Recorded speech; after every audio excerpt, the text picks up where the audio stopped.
Assalamualaikum warahmatullahi wabarakatuh. Baik anak-anak, untuk pertemuan kita pada kali ini akan kita ulas secara singkat tentang alat atau bahan untuk berkarya seni lukis, menyambung materi yang sudah kita sampaikan lalu, yaitu tentang tema lukisan. Sebelum kita mulai pembelajaran, mari kita berdoa terlebih dahulu. Semoga siapapun kita atau keluarga kita atau tetangga kita atau mungkin guru kita atau lingkungan di sekitar desa kita ada yang sakit, semoga segera diberi kesembuhan oleh Allah Subhanahu wa taala.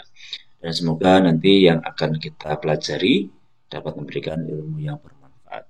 Ala hadiniya wa ala kulli niyatin shalihah. Al-Fatihah.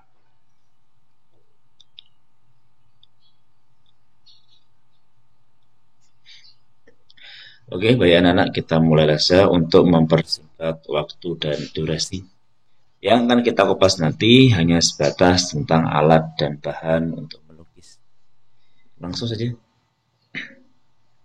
Oke, alat atau bahan untuk melukis itu bisa dikategorikan dalam media berkarya seni rupa atau seni lukis.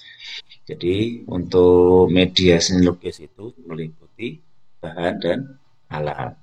Nah, di sini sudah saya klasifikasi beberapa alat dan bahan yang diperlukan untuk melukis.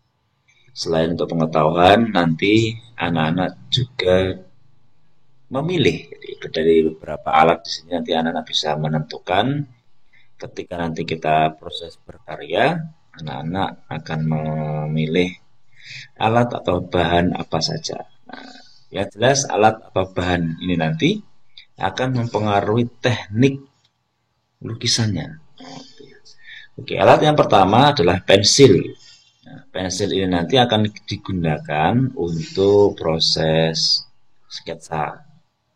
Oke, bisa jadi untuk menambahkan beberapa outline atau mungkin gradasi-gradasi yang susah digunakan, susah mengaplikasikan cat di sana. Bisa memanfaatkan pensil. Oke, pensil itu tipenya yang umum di pasaran biasanya ada dua ya, pensil tipe B dan pensil tipe H. Nah, untuk pensil tipe H itu karakternya biasanya keras ya, nggak mudah patah dan karakter goresannya tipis, tidak tebal-tebal amat. Baru yang mulai tipe B ini, mulai 2B sampai 8B itu agak lunak ya. Terus ketika digoreskan karakternya lebih tebal dan semakin tinggi angkanya maka semakin hitam. Oke, ini pensil. Untuk mereknya bebas, umumnya di pasaran yang paling banyak sih Staedtler. Ada juga Faber-Castell dan juga lain-lainnya masih banyak. Pensil. Biasanya kemudian tinta atau cat. Tinta ini atau cat ini biasanya di pasaran ada 3 jenis, yaitu tinta bak atau tinta yang warna hitam biasa digunakan untuk melukis orang Cina itu ya. Kalau di pondok pesantren biasa untuk memaknai mana gandul itu. Dulu saya biasanya pakai itu. Kemudian cat air. Nah, cat air ini cat yang memerlukan pengencer berupa air.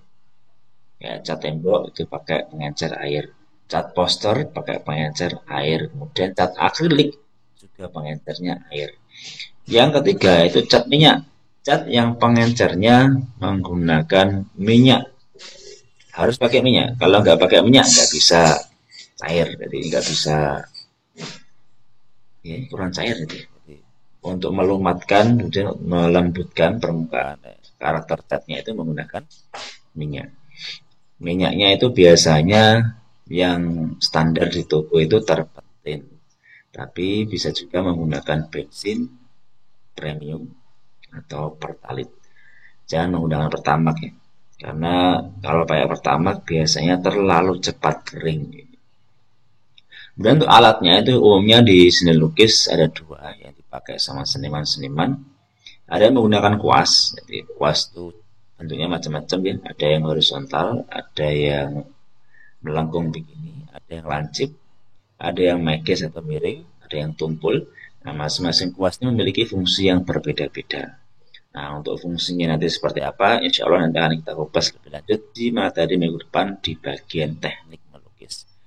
Untuk pisau palet, ini kayak cetok kalau sampean pernah melihat Pak tukang lepo rumah pakai semen. Ya, ini sama kayak itu. Fungsinya melepo. Cuman yang dilepo itu adalah cat.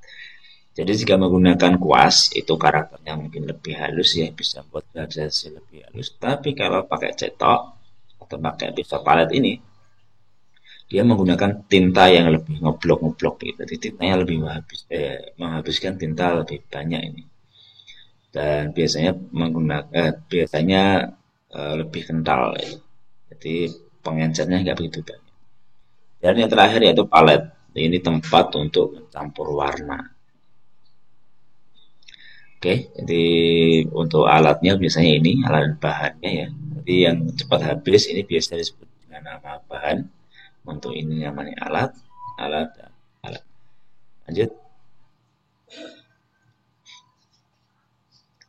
Terus selain tadi ya, cat, kuas dan sebagainya, medianya itu tempat untuk kita melukis itu biasanya umumnya menggunakan kanvas. Nah, kanvas itu biasanya menggunakan kain berjenis marsoto atau kain belaco. Nah, tapi untuk yang kain marsoto ini biasanya kain marsoto ini susah dicari ya. Jadi beberapa toko jarang yang menjual kain marsoto. Yang paling umum di toko itu biasanya pakai ini ya, kain belaco.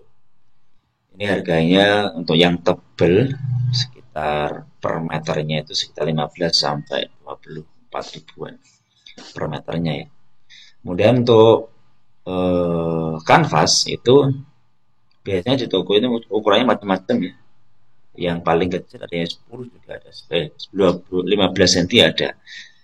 Tapi umumnya yang ini ya, ada 20 kali 20, 25 kali 25, 20 kali 30, 40 sampai 60. Kalau membuat custom di atas ini, misalkan membuat 100 cm atau 1 meter kali 2 meter, itu bisa membuat sendiri pakai kayu dengan dengan apa nih ya?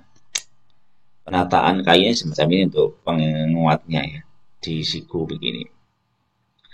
Jadi ini masuk ke dalam. Oke. Jadi bentangannya begini. Nah, kanvas ini tidak kain saja, jadi ada lapisannya ini. Jadi lapisan yang paling gampang itu menggunakan cat tembok warna putih dicampur sama lem Raja Wali yang bening, yang putih ya, dicampur, diaduk terus baru dikuaskan di permukaan kanvas. Ini bisa 2 sampai 3 lapis. Jadi lapisan pertama tipis, kering, lapis lagi yang kedua, kalau dirasa belum begitu halus, lapisi sampai 3 kali.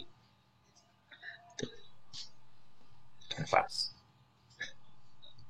Terus kemudian dari bahan dan alat itu akan membawa karakter yang berbeda-beda. Ini saya ambil dari beberapa situs, beberapa contoh karya lukis yang menggunakan media yang berbeda-beda. Tapi semuanya sama di kanvas ya, cuman beda catnya saja. Yang pertama cat air, akrilik, cat minyak, dan pensil. Coba kita ke detailnya. Untuk cat air sama cat poster. Nah, ini adalah karakter cat air ya. Nah, cat air itu umumnya tekniknya yang dipakai adalah akuarel, yaitu sebuah teknik yang untuk mendapatkan warna tipis atau warna lebih cerah, dia harus menambahkan air yang lebih banyak. Jadi kayak warna merah ini, merah tua, merah muda. Supaya warna lebih muda itu bukan ditambah putih, tapi ditambahkan air lagi, biar dia lebih transparan. Tekniknya namanya akuarel, yaitu pakai tambahan air. Berbeda dengan ini yang akrilik. Nah, akrilik untuk mendapatkan warna lebih cerah, dia ditambahkan warna putih ya. Kalau akuarel pakai air, akrilik itu biasanya pakai cat warna putih atau warna lebih terang dicampurkan di sana. Nah, bedanya lagi, kalau akrilik ini sifatnya pelakat atau saling menutupi, yang ini enggak. Jadi kalau plakat cat akrilik ini ketika dia udah kering, Kalian ngasih habis kering, kemudian ditumpuk sama tinta selanjutnya, misalkan biru, ditumpuk sama warna putih, maka warna putihnya akan menumpuk di atasnya. Kalau akuarel tidak. Kalau cat air nanti ketika dia udah kering, kamu kasih warna di atasnya, yang digabung warnanya seakan tidak bisa kering gitu. Nah, itulah cat air. Teknik ini namanya teknik plakat, yaitu saling menutupi. Kemudian untuk cat minyak, nah ini bedanya ya.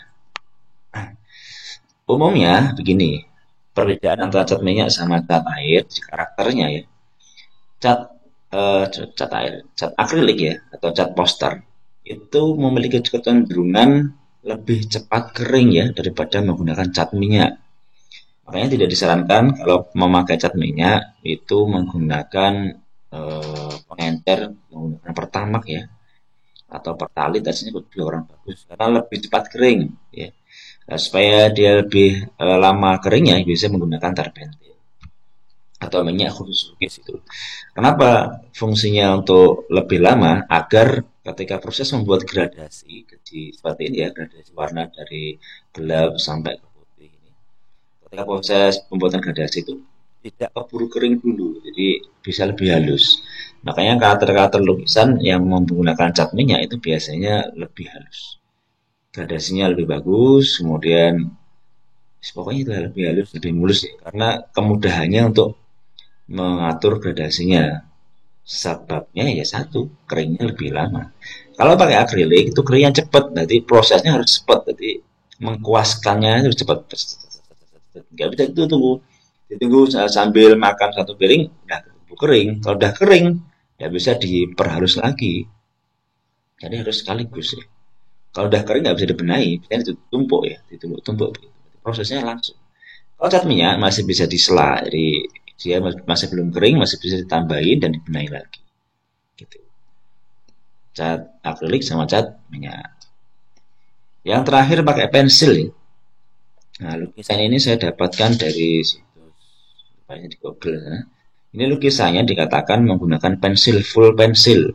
Nah, saya juga pernah melihat lukisan semacam ini. Ada teman saya di Pasuruan yang hobi drawing foto. Jadi dia biasanya dapat order melukis foto berdasarkan melukis foto menggunakan pensil. Sorry.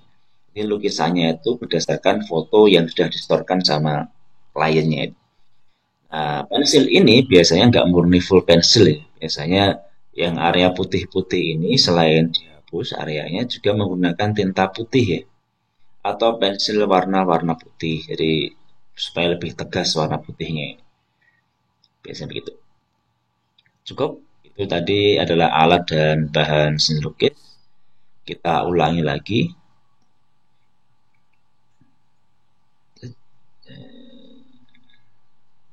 Oke. Ini ya. Jadi bahan untuk melukisnya bisa pakai pensil, tinta atau cat. Catnya ada dua, ada tiga macam ya. Ada pengencernya itu ada cat air sama cat minyak. Untuk cat air itu kategorinya juga banyak ya. Ada cat akrilik, ada cat poster, dan juga ada cat air sendiri. Ada kuas dan palet. Kuas itu yang pakai bulu-bulu ini, yang palet biasanya kayak cetok. Kemudian yang palet ini ya, palet ini biasanya difungsikan untuk mencampur cat. Terus medianya biasanya menggunakan kanvas dengan berbagai macam ukuran. Untuk kain yang biasanya digunakan kanvas itu kain marsoto atau kain belajo. Untuk lapisannya kanvas itu biasanya yang paling murah meriah itu menggunakan cat tembok dicampur dengan lem kayu. Nah, jadi dari beberapa bahan tadi cat-cat yang sudah saya jelaskan di depan, masing-masing cat dan bahan memiliki karakter hasil yang berbeda dan perlakuan secara teknik yang berbeda. Nanti anak-anak bisa minimal sudah punya gambaran, nanti ketika sudah mau proses melukis, anak-anak akan menggunakan bahan atau memilih bahan yang mana. Oke, sampai jumpa di pertemuan selanjutnya, dan jika ada pertanyaan dan sebagainya bisa langsung japri di kolom di grup WA. sampai jumpa minggu depan. Insya Allah minggu depan akan kita bahas lebih lanjut tentang teknik melukis. Assalamualaikum warahmatullahi wabarakatuh.